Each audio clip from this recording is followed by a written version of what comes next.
This is hashtag Gen Z, a podcast that explores Generation Z, who they are, how they're different from other generations, while also being an incredible blend of those who came before them. We explore what they think is cool, what moves them, and why they do what they do.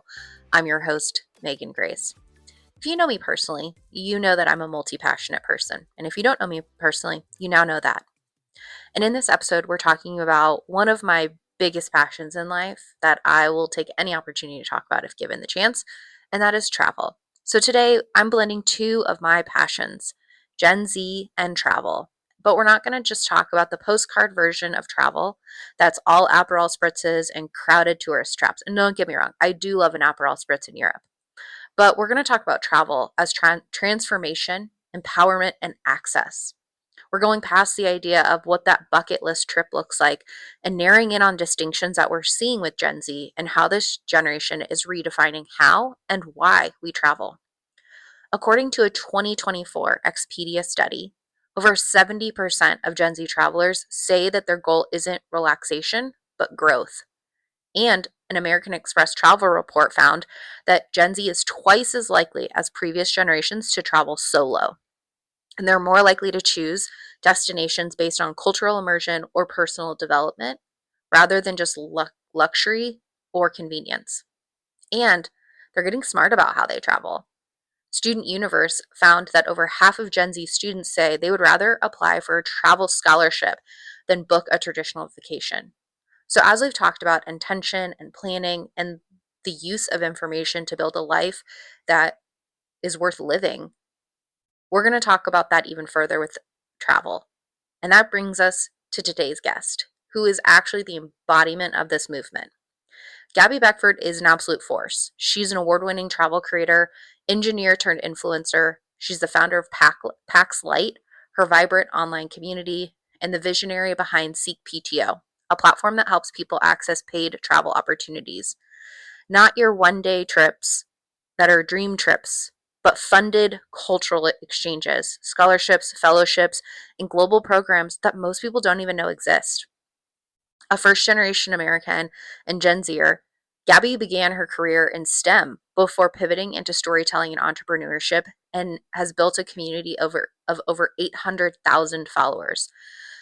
She's been featured in the New York Times, Good Morning America, CNN Travel, and National Geographic, and was recently named AdColor's 2024 Influencer of the Year.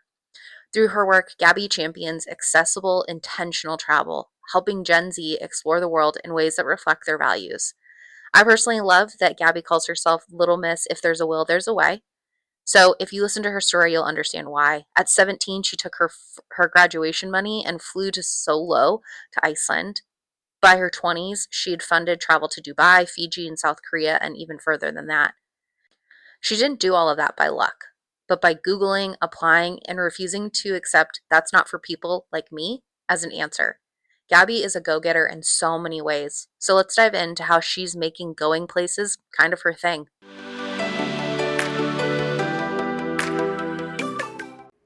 So this is a really fun conversation. I'm actually glad we're rounding out this season with such someone that I think is an absolute ray of joy, but also a ray of honesty and truth and lots of entertaining and educational content. Someone that I've actually been able to work with. So I've seen the behind the scenes of the powerhouse that is Gabby, but couldn't not bring her in to talk about something that she's so deeply passionate about. So Gabby, welcome. It's so great to have you here. Thank you for having me. This is like my favorite topic, favorite audience. Like this is my dojo. I'm in it. These are your people, and you're like their yoga instructor, guiding them through this all. I know you're more like a Pilates girl. That's make them shake. You like to make them shake. But Gabby, I know that I've been able to follow your story, and it is just, I think it's fascinating, right? The journey that you've taken, and you're young, you're a fresh 30, we know that, but like you've accomplished a lot in your young adulthood, and you are by no means shy about sharing your lessons, which I think that makes you a special ring of people. But let's go back. Tell us, walk us a little bit through the journey about who you are, and what you're doing now. But I love to know a little bit of that journey piece of give us the Reader's Digest of how you got to where you are today. Yeah. The Spark Notes. Do people use Spark Notes? The summary, the ChatGPT summary There we go. is That's the one. is that I grew up in a military family. I'm the first in my family to go to a 4-year college, blah, blah, blah. So like very like American dream type story where I had big dreams, but no idea how to accomplish them. One thing I think I did have since I was born, I love this story. My mom will always say my first words were, I do it. She's like, oh, can I help you eat your food? I'm like, excuse me, ma'am. Like, I can do it myself. I definitely could not. But that's been kind of my ethos my whole life is that I have a delusional confidence that I can just do things. And weirdly enough, that is often enough, that's enough to make things happen. So I applied to a bunch of scholarships that helped me pay for college, completely funded. I continued to apply for scholarships, which got me to study abroad full time. I wanted to travel after college as well, but I was still broke. And instead of saying, dang, that's just how things are, I thought, let me just start Googling, let me look into it. And so I discovered paid travel opportunities. I went to places like South Korea on a fully funded cultural exchange scholarship. I went to Dubai to study abroad. I went to Fiji on a volunteer thing that was completely paid for. And so I've just always been a girl who figures things out. That's my lore, is that you just can't tell me no. I don't accept no. I'm like, I can't. I don't get it. So I just find a way. I really do. I love that about you. I think that's while we are very different people, the like my version of I do it, right? Like is you little you is like mine is always like, I don't know, I'll just figure it out though. Like that's always me like on the side. I'm like, I don't know, but we have a lot of tools and we have the internet and that's special. So like let's just figure it out. Yeah. And I think that sometimes the audacity of young women, right? I'm like, no, we just had the internet and the drive of the people that raised us to say like you can go do these things. And I think that that really is like truly your lore of like, you even put on your website, it's like, instead of saying like, why not, you say like, why? Like, let's just go. Let's do the thing. You talked a little bit about how that became your mantra, but can you share some recent wins, whether they're travel adjacent or professional or personal, that reminds you why you do what you do? Yeah, I feel like my why, when people ask me my why, actually for a long time, I felt like I didn't have a why.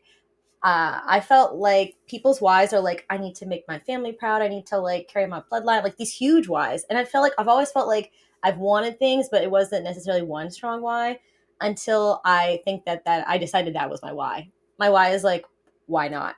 Why not? We have one life. We should live it as largely as possible. I think to do anything less is, to play it a little small, and you just never know how far you can go until you send it, until you just press the big red button. So some recent wins for me that are excited for me, maybe other people don't get them, but I won Ad Color Influencer of the Year last year. And that probably sounds like some random award that someone made up, which is true. But that was for like the marketing world, marketing and advertising world. And I'm someone with an engineering degree, and I've just kind of DIY'd this influencer thing myself. I have never taken a marketing class.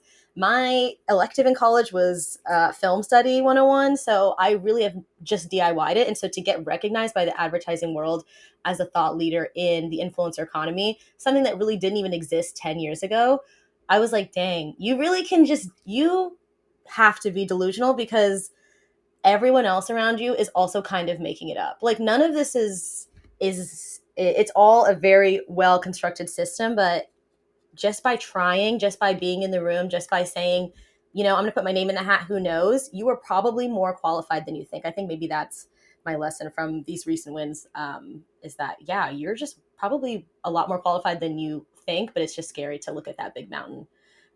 So yeah, Ad Color Influencer of the Year. I launched Seek PTO, which is what Megan's talking about when she's worked with me. We did like a huge launch of my brand. Yeah, it was fun. It was challenging. It was something that I've never done before. But again, I just was like, I have a vision. I'm going to hire people smarter than me, and we'll see how it goes. And it's been going great.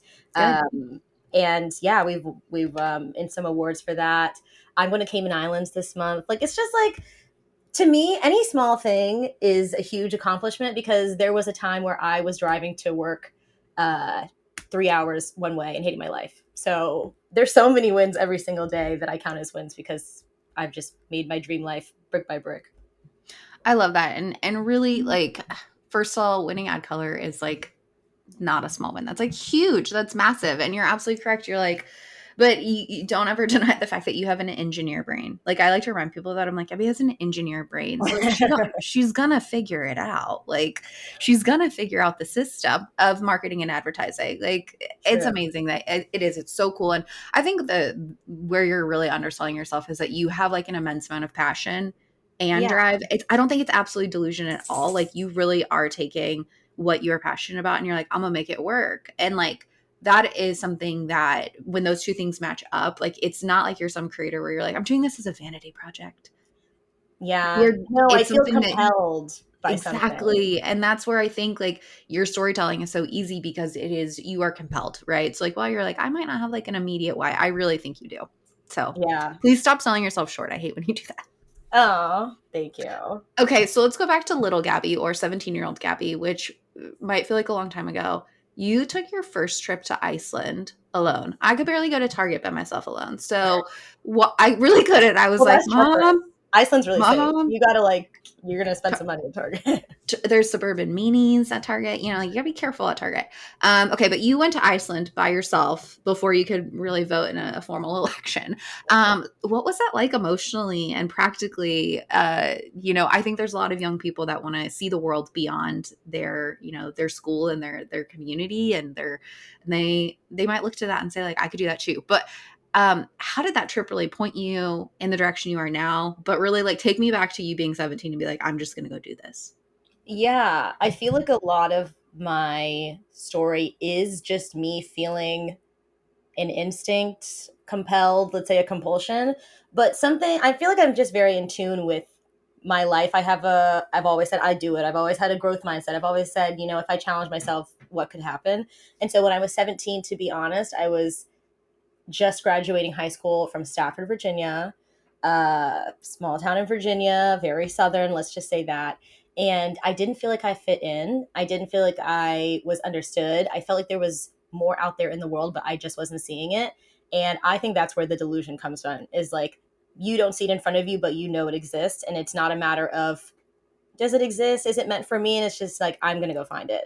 So my whole life just starts from Google. I was on Google just being like, travel, when 20, travel, just random words, stringing words together. And I found this backpacking trip in Iceland. And it was $700 for the flight. It was $500 for the 4 days backpacking. I Googled and saw that Iceland is the safest country in the world. And I said, 2 + 2 is 4. Like, I'm going to use my graduation gift money and my savings. And legally, I can fly. And luckily, I just have parents that know they can't stop me. They're like just exhausted. They're like, okay, yeah, just, you know what? Yeah, sure.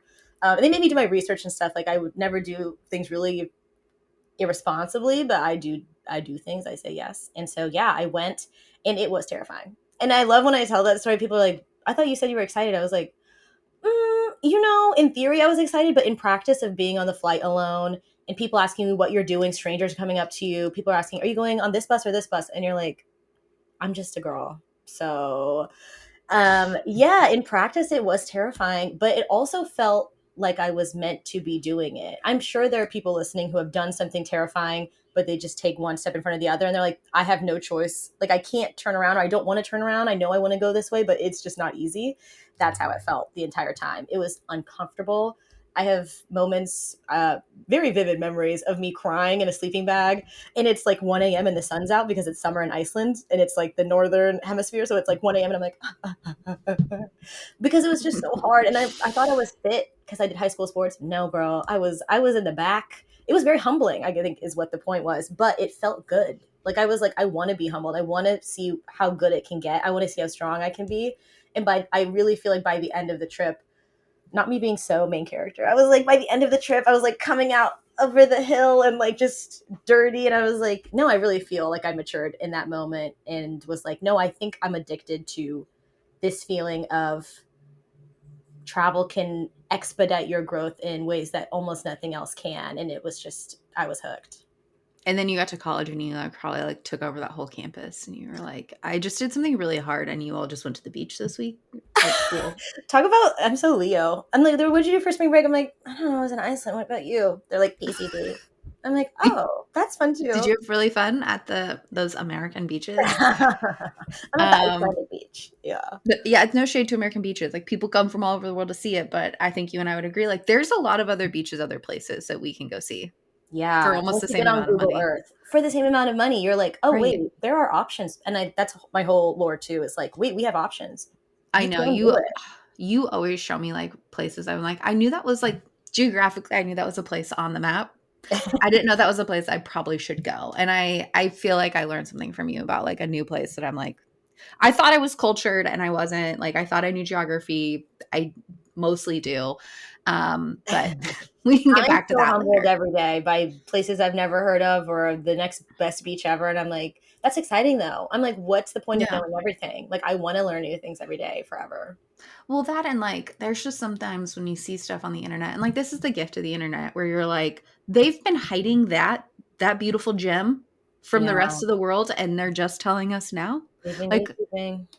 they whoever they is like I get why they probably were doing it but don't for people like Gabby and I like we want to see the cool beach. Yeah. Okay, let's talk about that traditional career path you had for a little while. Like you've mentioned you studied engineering, you have like a very smart brain. At what point did you say like I can't be in this space anymore even though I did the training for it, right? I think that's a hard thing for a lot of people to come to like grips with of like I did the training for this, I'm in this job I was told I was supposed to be doing. What really said, this isn't for me? And what was the thing that was like pushed you and said, I'm going to be a creator. I'm going to work and travel. I'm going to inspire people to go see the world. Cause that feels different than, I mean, I don't know a lot of engineers that are doing that. Maybe I'm hanging out with the wrong ones, but those don't feel like they tend to hang out in the same space. That's true. And yeah, I feel like anyone who's listening who is thinking that the training thing, like I've done so much work, um, I've invested so much money, I went to school for this, I'm in too deep. I would really recommend they just Google the sunk cost fallacy. Scroll through some TikToks and see what that mentality is like, that like you're in too deep to change to turn around. It is false. Like it is a fallacy. That's why it's not the sunk cost like myth. It's a sunk cost fallacy because there is no such thing as getting in too deep and like not being able to turn around and follow your destiny, like your mission in life. Like you are always allowed to pivot, especially when you're young. Grow up, pivot immediately, pivot twice, pivot 4 times. So yeah, I talk about being invested. I feel like my story is great for that. So I have a first generation. My dad's from Jamaica, doctor, lawyer, engineer. And I was like, okay. I literally had not heard the word entrepreneur until I was 20 years old. And when I studied abroad in Dubai, thank God for travel, because I was like, oh, my family's been gatekeeping the idea that I could do anything but doctor, lawyer, engineer. Who knew? I had not clicked in my brain. So I went and studied abroad in Dubai, and that's when everything changed for me. And I was studying engineering. I went to Dubai. By the time I was flying back to the US to finish my degree, I was like, oh, I'm not going to be an engineer. By the way, I was like, that's out the window. I don't care. I don't want the lifestyle. Like, because Dubai had shown me what other options there were. I was like, oh, I don't think I want to wear a lab coat and live in a basement in my 20s. But the scholarship I'd won to go to Dubai came with a cost. Nothing's for free, right? So it was 2 years working for the federal government in some capacity. And so when I came back, I had to be an engineer because that's all I had on my resume, and I had to work for the government.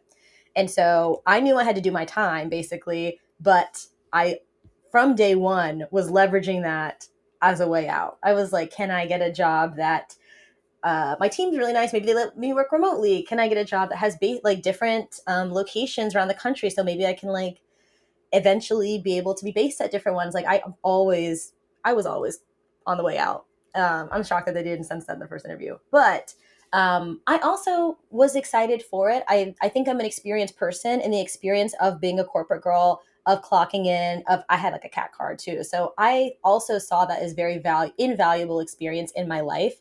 And even now, however many years later, as a influencer, I really credit my professionalism and the way that like I understand corporate hierarchy and just things that help me in my own business to my years at corporate. So even in the moment, I think I saw like, do I like it now? But it's an investment. I saw it as an investment. And I think that's what the younger generations should do. Gen Z who's listening to this should not see, I mean, okay, you hate your job. Great. We all like, there's things that we hate in life that we have to do that are hard. I hate going to the gym, but I still go. You have to see it though, like it's really a perspective shift, and see it as an investment in your network, investment in your skills. I was using the money, the stipend they gave us, like $500 a quarter. They're like, you can use it on any educational thing you want. I was like, baby, I'm in marketing classes. Like, thank you to my engineering job for help. And they were like, we don't care. You just, it's a benefit you have to use. So I really saw it as an investment. And yeah, I see everything in my life as an investment. Nothing's good or bad. It's how I take it. And I just made it work for me. I also like I'm trying to envision you in that space where you're like, I am working for a corporate entity that works for the government, and like you're like, I'm gonna just lean into it. I could just see you like totally being like, I am now in my corporate aesthetic. I'm going to lean so far into this. Right. This is Halloween costume every day You until have you're to done. commit to the bit, Yes, and you were committed, and I appreciate that.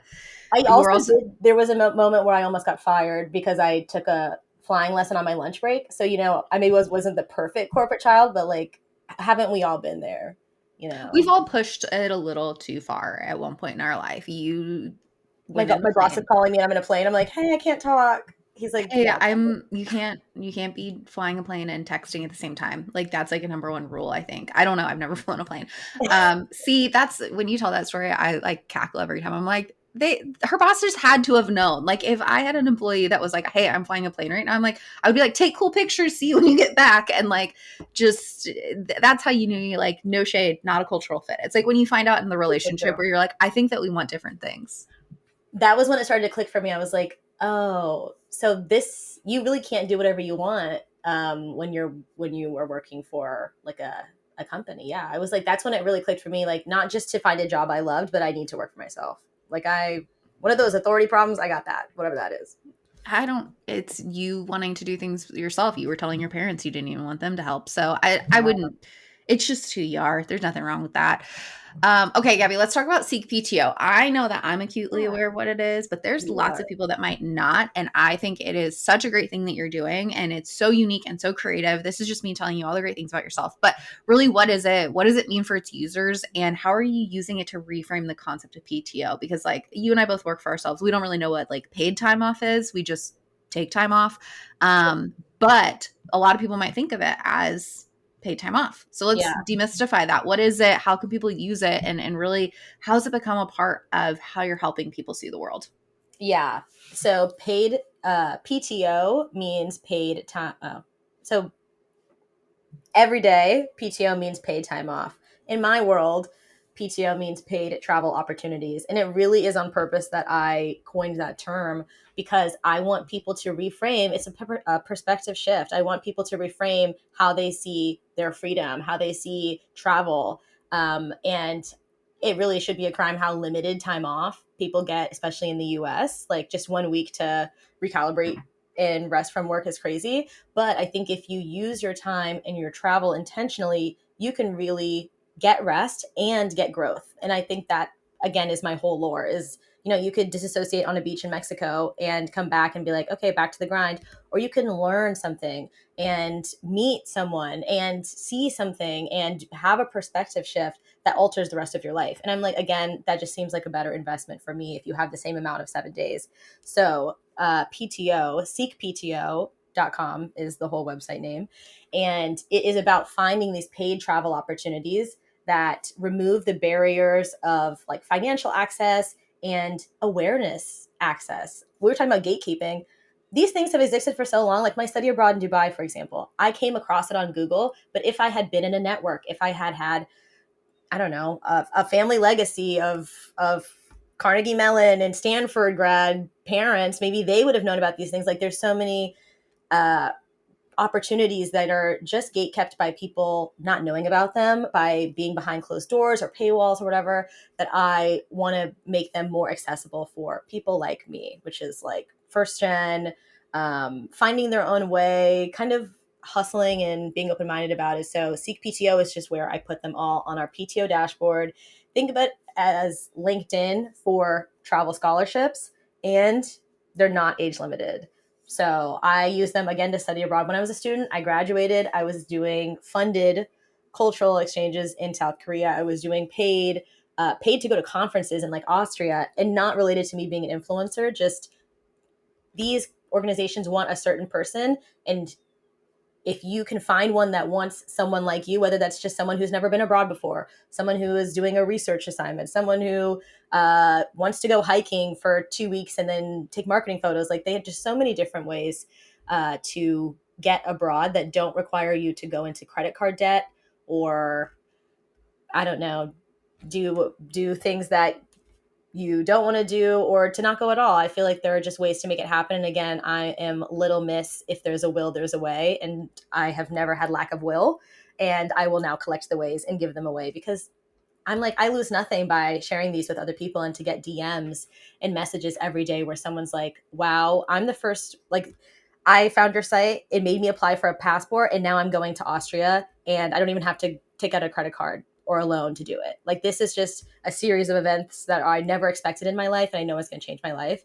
That is my dream. Like, that's the dream for me. So I want to do that for as many people as possible.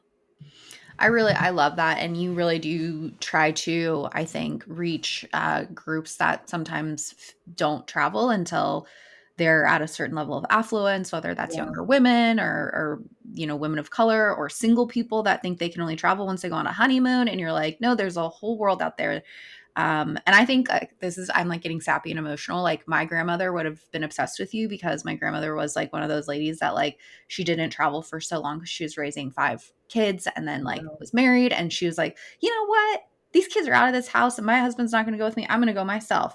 And like, that was one of the things she said to me before she passed away, was like, don't ever let anything hold you back from traveling, including your own husband. She's like, leave him at home.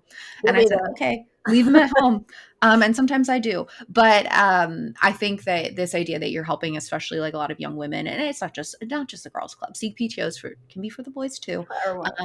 Right. Like, but you're doing a lot to inspire people that I think historically have not seen themselves to be able to go out and see the world in a way that's like, you're right, like not going to require mass amounts of credit card debt or saving Yeah, every penny you have to live your life maybe one day. I think exactly. that's really important. Yeah, I'm trying to make someday one day. And I'm always about working smarter, not harder. So I love when people travel, but I really hate to hear the stories of people saying, oh, I just took out a credit card, or like, yeah, I'm like just putting it on my credit card, we'll figure it out later. I'm like, I just feel like uh you're doing what you should do, is travel, but the stress later on, or the financial repercussions later on, I'm like, we don't even have to do that, even though I Mhm. know that's an avenue for some people. So I really am for those who say, I want to travel but I don't know how, and then they list these reasons, which are all valid, like financial, or my parents won't let me, or I want to go somewhere but I don't know where, what's safe, like I'm overwhelmed. I just think that paid travel opportunities, these scholarships, grants, these programs solve all of those questions, because it's another Mhm. organization organizing it, or someone's funding it, or Mhm. you're going with a group, you're meeting people. I just think that they hit so many nails on the head at once that the more people knew about them, I think it would change more lives. So that's what I'm trying to do. Right. And whoever's going to Austria, I'm very excited for them.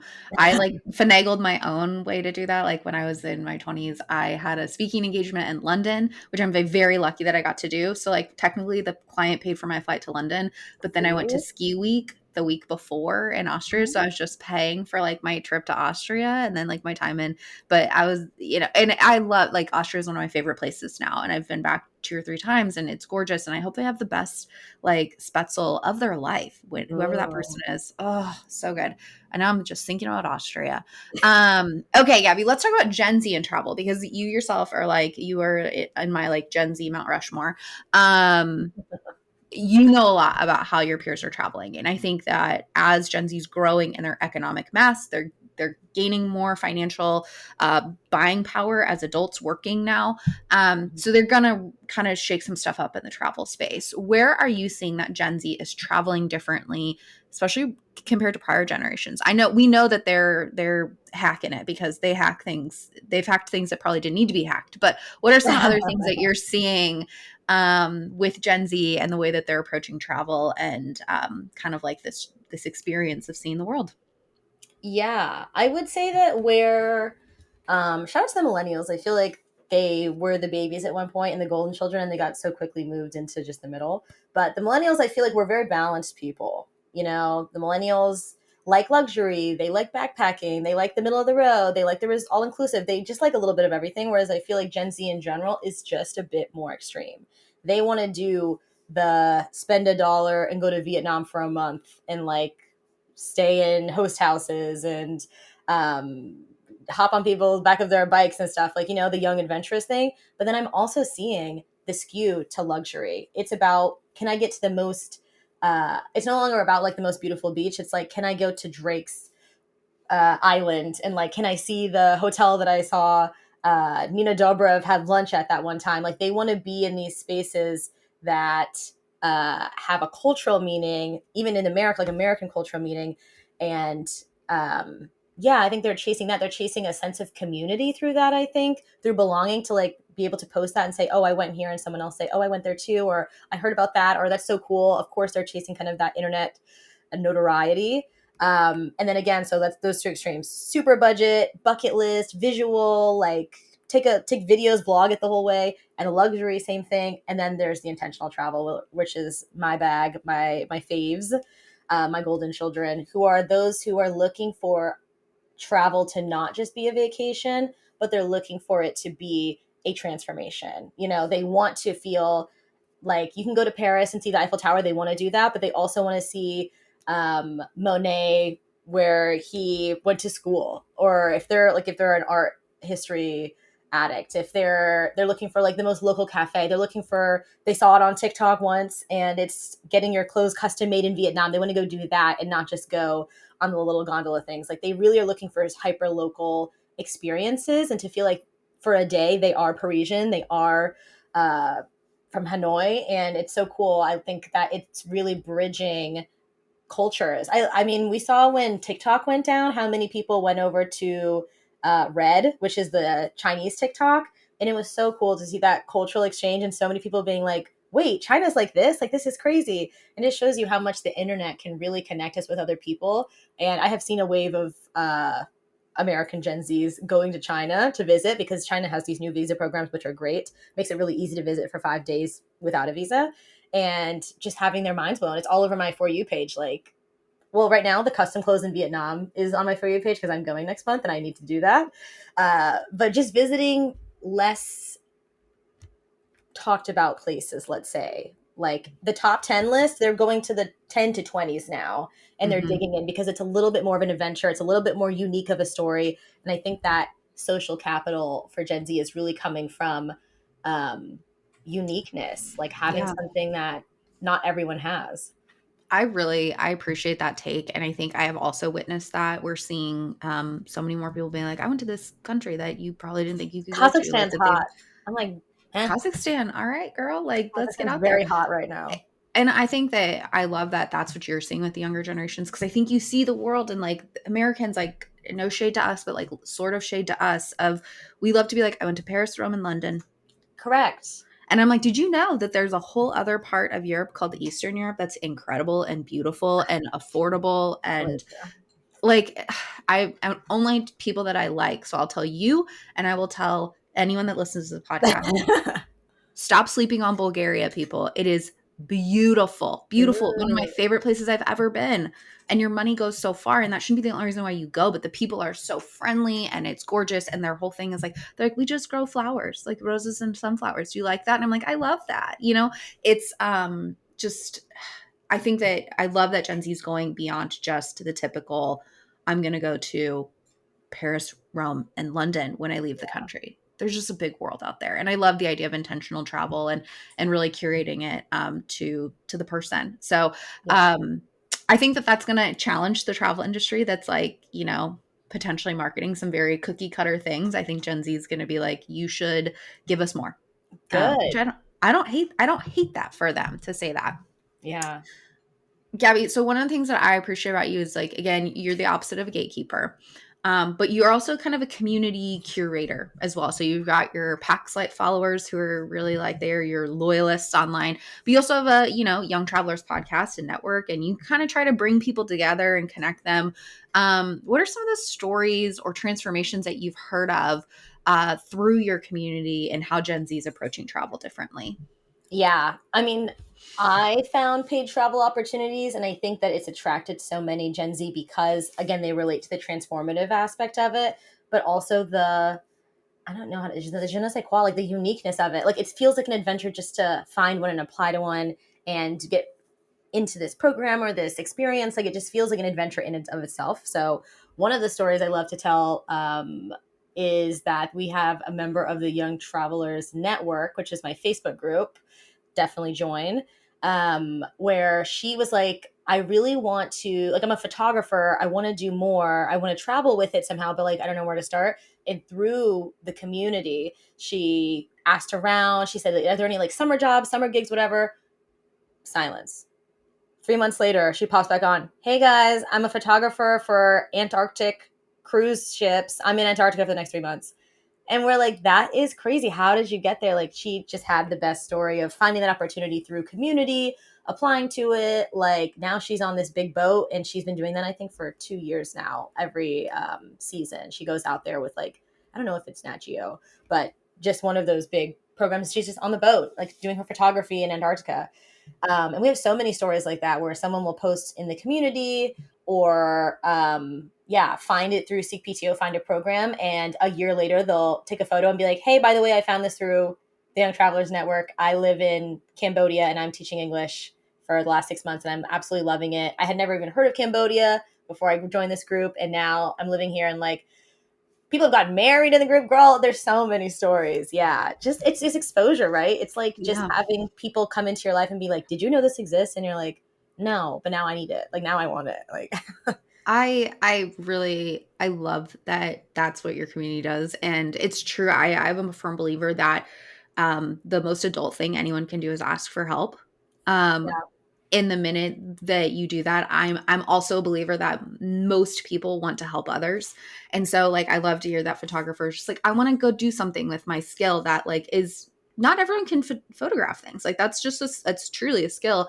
I love that that community stepped up and helped her. But like let's also give you a pat on the back, because communities are important, but people that bring communities together, like they don't happen on by accident, right? So like Mhm. the ability to have that reciprocal nature of you willingness to gather these humans, like the person that herds the cats still needs, the thanks for that, because truly like it's an incredible feat to bring people together in that way. So good Oh, job to you. You're changing lives. Okay, let's get to the advicey part. I know that you've just dropped wisdom for people, and how they can go live a life that's enriched by travel. But if we've got some Gen Z listeners, which we do, that might be feeling stuck or are saying like, I can't afford it, I don't belong. What mindset or shifts would you give to those people? And what would you encourage in terms of first steps? I think I know, but they might want to know. yeah. It's so funny. So you've heard me talk this whole podcast. I'm Little Miss, like, just go for it. I'm Nike's, like, do it. But even I love a new perspective. Like, I eat up a new way to think about things, frame things that can help me even more be bold in my life. So the other day I went to, it's called Lectures on Tap, but they're basically like college professors go around New York City and give free talks. I don't think they're free. I think I paid $30, but they give talks. And so I went to one called The Psychology of a Champion. And I was like, I'm not an athlete, but I like psychology. So, like, let's just go. And it was so interesting hearing this professor and psychiatrist talk about how the difference between you and LeBron James is that he uh, has worked on his mentality, his psychology of it. And number one difference is that he does things happy. So I really thought that that was so interesting, like a positive mindset. And that's why I call it delusional, because sometimes it's very easy for the human mind to be like, well, I shouldn't do that. It's dangerous, because it keeps you safe. That's our like little caveman brain trying to keep us safe. But the difference between us and the 1%, the high achievers who have built their lives for themselves, is that they have this, they lead with gratitude and happiness, and that really makes the journey even better, blah blah blah. But really, it prevents them from second guessing themselves, prevents them from analysis paralysis. It prevents them from not taking opportunities that actually are a good fit for them just because they're overthinking it. And it was really interesting to hear him talk about, if you just decide. so much in life you'll never actually be ready for. Like my Iceland trip, I didn't feel ready, but ready is not a state of being. It's not how you feel. It's a choice you make. You decide to be ready and you become ready. And I thought that was really interesting. So that if you're listening to this and you're like, I have so many reasons why I shouldn't do this thing, but I just keep feeling that compulsion, that compelled feeling that I kept talking about, that's your sign that you should continue to pursue it. Maybe you're flexible on the how. Maybe you've been obsessed with doing it a certain way. You want to go to this college and you want to do this program and you do this, but your end result is XYZ. Maybe be more flexible on the how and focus on the destination, because the how is just honestly for fun. And the things that you think you might need, you may not actually need to get there. Sometimes we just get so, we hold on so hard to a story or like what we should be doing. Again, if I had really stuck to, like, my dad said I have to be a doctor, lawyer, engineer, I would have brute forced it because I had chosen that story for myself. And like, maybe I would be an engineer by now, but I think that as happy as I could be in whatever life parallel universe that looks like, I think this is where I'm meant to be. And I'm sure in many ways, I would be missing out of the joy I have in my life I have now. So my advice to anyone who's listening who feels stuck and feels like, I don't know, it's not meant for me, this is not made for people like me, like it's just not my destiny. Ready is a choice. Your destiny is your choice. And really just follow your intuition. I feel like that's hard when you're younger and you're like, I got like 16 intuitions. Like, I'm being told so many different ways, but just take the pressure off, lead with happiness, decide delusionally to be confident, just send it. I think that will take you 80% of the way. And then you're smart. If you're listening to this, if you're listening to Megan's podcast, please, you're smart. You're a figure it outer. I know you are. You will figure it out. Just trust yourself. Like, trust your future self. Trust you in 2 years that, like, she's smart. She'll get it. Like, he'll get it. He got it. They got it. But just lead with like the stuff that you can control now, which is your mindset. I feel already pumped up and I feel like I've achieved a lot in my life, but I'm going to go get it now. No, really, every time I stop a conversation with Gabby, I'm like, man, I feel better. But I'll even throw in that of like, sometimes it feels like you're stuck because there's so many logistics that have to come into it. Yeah.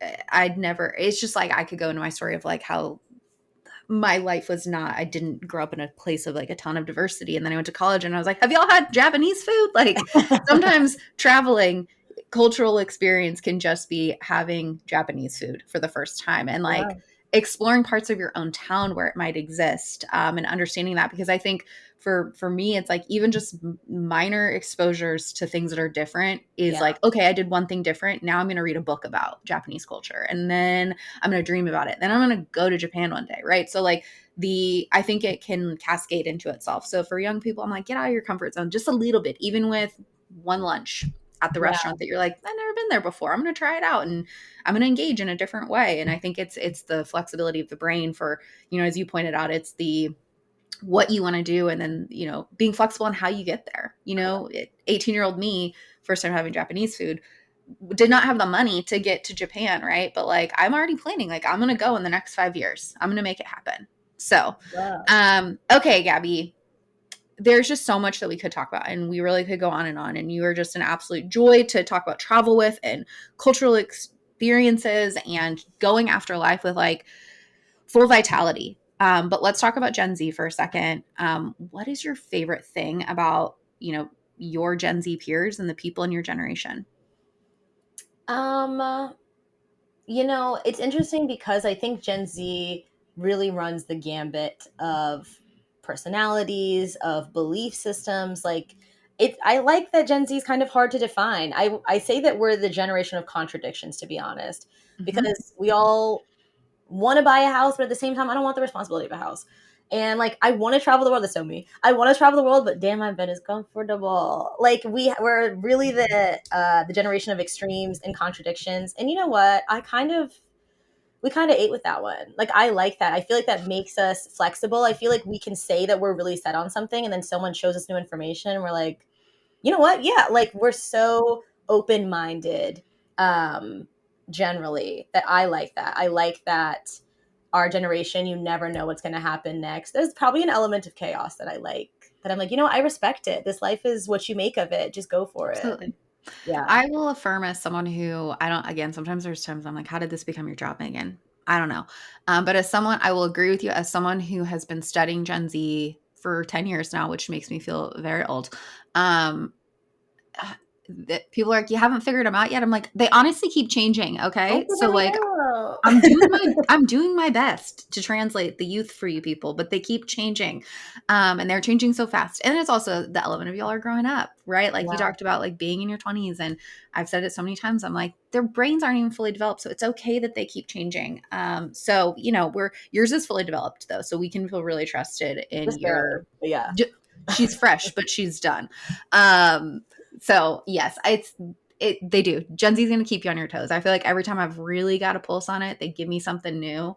And then people are like, what does this phrase mean? I'm like, that's not for me. I don't do the vocabulary. Oh my I gosh. just, Gen Alpha now is just making stuff up. I'm like, they are the ultimate chaos generation. They're just saying just things that I'm like, just so random. I'm like, that's not even a well, word. They're like, yeah, we get it. uh-oh, Gabby, you're becoming the I'm old middle-aged. outdated. No, my little sisters are 13 and 15, and I'm like, y'all got it. Y'all got it.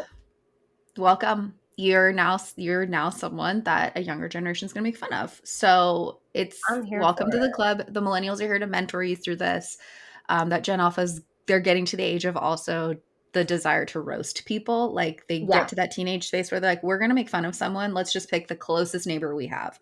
yeah, So welcome.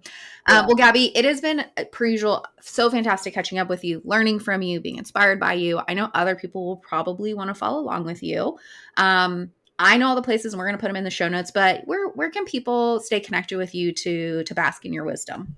Yeah, I would say if you like me, my vibe, the gabbiness of it all, then Pax Light, PACKSLIGHT. Like on all socials, you can find me. If you want to learn from me and you're like, I like you, Gabby, but I need to like live like you. How do I do the paid travel opportunities? How do I study abroad for free? How do I the funded travelness? That's Seek PTO. So Mhm. that is SEEKPTO.com.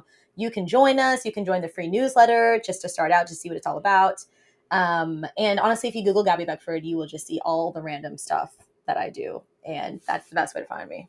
It's the best. It's a good time. And I will personally plug that you are also on LinkedIn.